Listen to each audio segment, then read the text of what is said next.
You're listening to Autumn on the Air, the weekly podcast that brings you conversations about the impact of research commercialization and the people who make it happen. Join us for interviews with patent and licensing professionals, innovators, entrepreneurs, and tech transfer leaders on the issues and trends that matter most. Keep listening for an inside track on the people, IP policies, and politics changing our world. Welcome to Autumn on the Air. Today we're diving into the heart of the Better World Project to explore its mission and how submitting your own stories benefits your tech transfer office. The Better World Project, initiated by Autumn more than a decade ago, serves as a vital link between the world of academic research and the general public. By sharing stories of real-world impact, the Better World Project illustrates how academic research can transform society.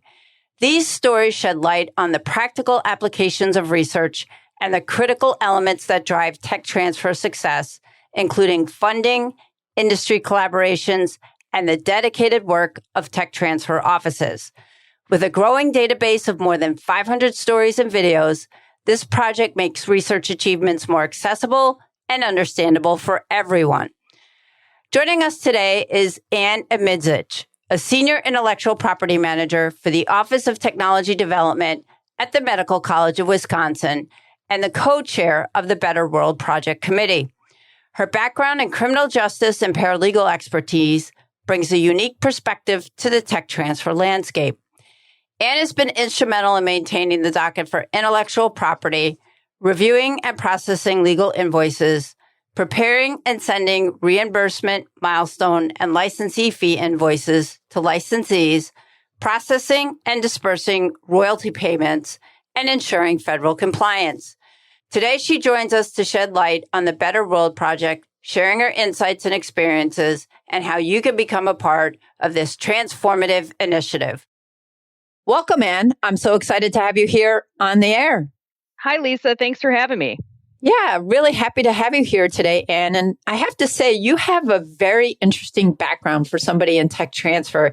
You have a background in criminal justice, which is very interesting and unique for somebody who's in intellectual property management, let alone tech transfer.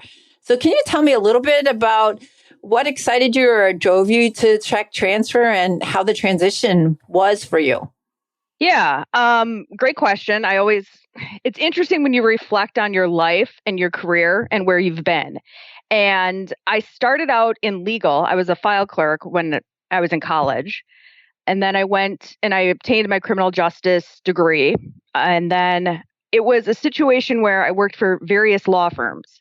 So the practice areas were defense medical malpractice, which I loved. It was one of those things which now in my career, I kind of look back and I think this is all coming full circle in a way. So I was litigation paralegal, and so I would assist the attorneys at trial, and we would be representing the physicians' assistants, which was exciting and fantastic. I would imagine that was really exciting. Yeah. And then I did insurance defense and then also SIU claims, which are special investigative unit insurance claims of fraud, et cetera. And then it was business law, property tax appeals. Oh my gosh. Yeah. So it was kind of an array of a bunch of dabbling in law without being a lawyer. That's incredible. Most lawyers don't even get, a tenth of the way through those different practice areas in their career like you have. Yeah. So it was a various, different laws and everything. And so with that, in my last law firm gig, I was an office manager. So then I worked heavily with the billing and the patent work, which kind of transcended into tech transfer. The skill set of being a paralegal and an IP manager is somewhat the same. They kind of transfer, which is fantastic. And also organization is key. So anything involving legal or tech transfer work, it's complete organization. So that's kind of how it all transitioned in a roundabout way. Well, you must have been in legal for a while. So what made you because that's a pretty big switch from kind of you've been a law firm for a while and now you're going into tech transfer. Was there something in particular that motivated that push? Well, to be honest, billing. I got sick of billing. So as a paralegal, you have billable rates, you have billable hours, you have demands on that aspect. But I also wanted to get into tech transfer because I wanted to help out. I felt like my skill set could be valuable to a university. Well, and that's certainly been the case. And you've been very, very valuable, not only to your university, but to Autumn as well. And, you're the co-chair of the Better World Project Committee. And it does amazing work in highlighting the impact that university tech transfer has on everyone. Are there a couple stories you want to share for us that stand out to you personally that you've come across and that have maybe resonated very strongly with you? Yeah, one of them is the Allegra story that came out of Georgetown. And I know it was 1996 it came out. And it was before my era with Better World Project. But I have terrible allergies living in Wisconsin. I mean, all year round, they're terrible until there's a deep freeze. So for me, I like the Allegra story because it was a situation where I could find relief and it's a product that I use. Beyond that, it was also during COVID, all the COVID stories that came out of tech transfer and assisted in that time frame of our lives where we look back and we think this all was tech transfer and university inventions that came out and helped us through the pandemic. So there's so many stories that came out during that time. It's hard to nail down a specific one. Yeah, no, that's understandable. And I completely agree with you about the impact of university research during COVID, because we wouldn't have gotten out of the pandemic as quickly as we did had it not been for university research. And so, Em, maybe let's take a step back for a second. And for some listeners who may be new, can you explain what the Better World Project's all about and why it's important to highlight the impact of academic research and tech transfer? Yeah, so the Better World Project helps tell stories to the lay audience. That's kind of like our big key point and what we see as our, part of our committee to help spread the word, essentially. And so we help describe the stories that come through discovery of the invention to commercialization. And so it's important for the Better World Project to highlight those academic research stories, the tech transfer offices, and help spread the word, through different generations. We've seen inventions for infants and babies all the way to the elderly, which is fantastic. And it could be from clean water to a medical device that helps someone expand their life that they didn't know before. So that's one of the big things. And we look for stories that showcase the university collaboration too. So that's our big thing. We want to help celebrate teamwork and having a common goal of showing the fantastic result that came out of this. And it can be any type of discovery or invention, right? Because I think the Honeycrisp apple is one that's in there. So, it's just not necessarily a drug or a medical device. It can be anything that has a significant impact on everyday life. Exactly. And it could be, AI and the apps. Apps are all popular now and all the AI inventions that come out through that too. So what specific qualities or elements is the committee looking for when they review a submission that comes into the Better World Project? Do you see any particular common themes or characteristics that generally you and the committee members find particularly compelling? So what we look for in the Better World Project, as I said, was collaboration between universities. So it could be the University of Nebraska and it could be Northwestern Medical Center. So we're looking for something where these universities are working together to create a great result. And so collaboration is kind of the key thing. We also will look through your stories.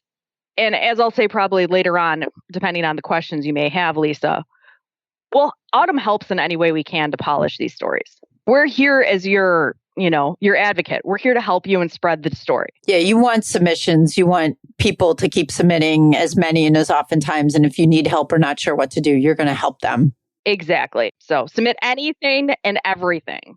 That's great. I think that's fantastic. And, it's hard to believe the Better World Project's been around for about a decade, and there's more than 500 stories that is in the database. So I'm curious, Sam, as the co-chair, how do you envision the future of the Better World Project?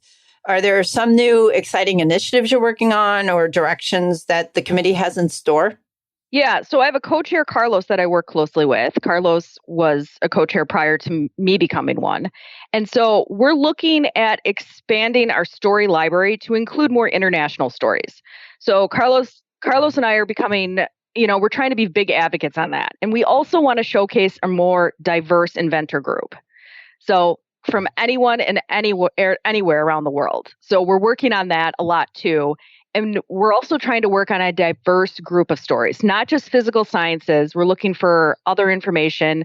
Like I said previously, it could be to showcase technologies involving apps, since everybody has smartphones now. And that's a key thing that a lot of physicians use on their day-to-day basis in practice. And also involving AI, anything that comes out of there. That's another key one we're kind of looking for. So as co-chair, along with Carlos, I'm sure the two of you have seen the committee kind of evolve over time. What have you seen in that regard? And can you share some insights into its growth and the impact that it's had over time?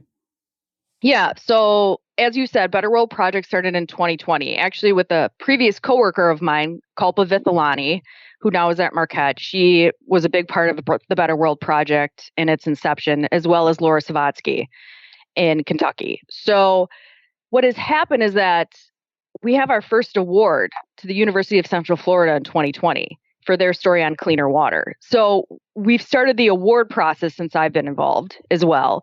And it's just kind of expanded that way. And then another thing that we're doing that I think is a fantastic thing for tech transfer offices to showcase their inventions is where Autumn is helping them create videos. So if you're a winner or there's anything involving that, this is free publicity. It's great marketing for your tech transfer office and it's something to show if you have other inventions you want to commercialize. So it's kind of showing your work and it's something that essentially you can toot your own horn. So with these videos, Autumn works very closely with the universities to create them. So, and like I said, Brooke, I think she would be considered our liaison for Better World Project with Autumn. Definitely. Fantastic. Yeah, she Brooke really is. Awesome. And she's fantastic in communicating and getting back to everybody on a timely basis.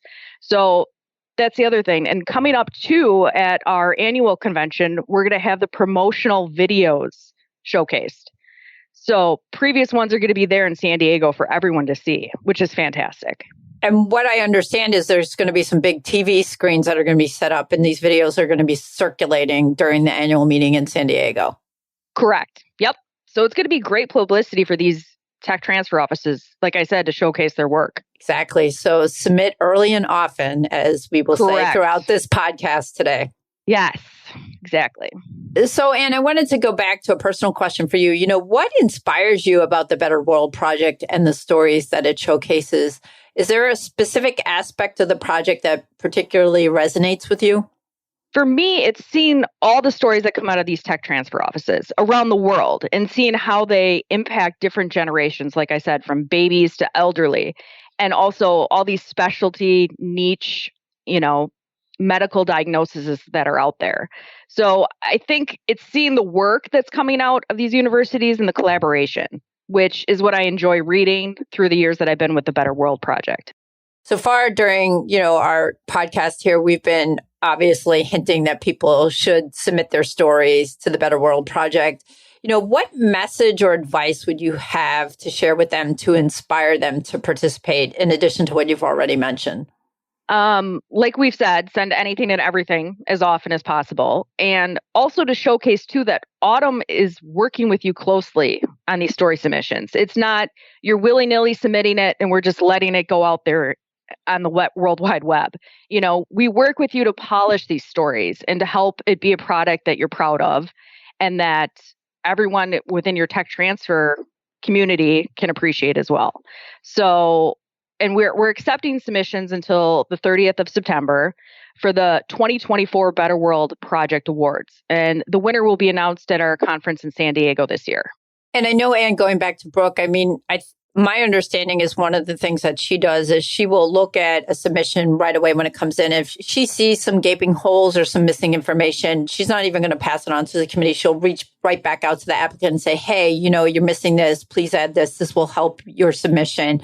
So you're getting that hands-on touch right away from the beginning. Exactly. Yeah. And she works closely with a lot of the stories are submitted by the marketing department of a TTO.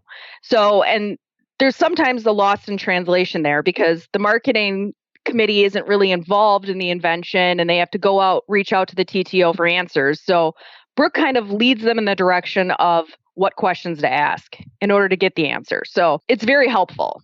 Yeah, she's excellent at what she does in that regard. So, Anne, it's been really great having this chance to talk to you about the Better World Project today. Before we wrap up the podcast, is there anything else you'd like to share with our listeners about the Better World Project or any upcoming exciting developments that we should keep an eye out for, in addition to the ones you mentioned at the annual meeting? Yeah, there's a quick one I wanted to do a little plug here. We're always looking for volunteers. So the Better World Project, we're a committee of we can be up to 15 volunteers, and we would love to have an international member. It would be fantastic to have somebody on an international level participate, get out the word of the Better World Project out there.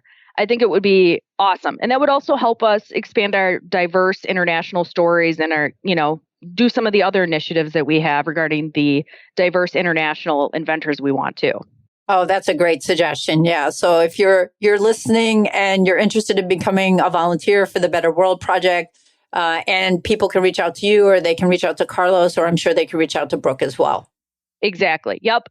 Feel free to send a message. I'm going to give you Brooke's email address. She might not like me for this, but it's bpritchett@autumn.net. So reach out to her. We can get some volunteers going. Yeah. Let's flood her inbox with volunteer requests. That'd be great. It's only payback. That's the way I see it. That's too funny. Well, thanks so much again, Anne, for joining us today and giving us a deeper look into the Better World Project and how it celebrates the impact of academic research and tech transfer. Thanks for having me, Lisa. I appreciate it. We hope this episode inspires our listeners to contribute their own stories and be part of this initiative. If you have a story to tell, don't hesitate to get involved with the Better World Project. Submissions for the 2024 awards are open until September 30th. Visit autumn.net for more information. Your contributions can make a real difference in promoting the positive impact of research and innovation. Thanks for listening to Autumn on the Air with Lisa Mueller. Get social with us and share your thoughts. You can tweet us at AUTM or visit us online at autm.net. We'll be back next week on the air. Be sure to join us.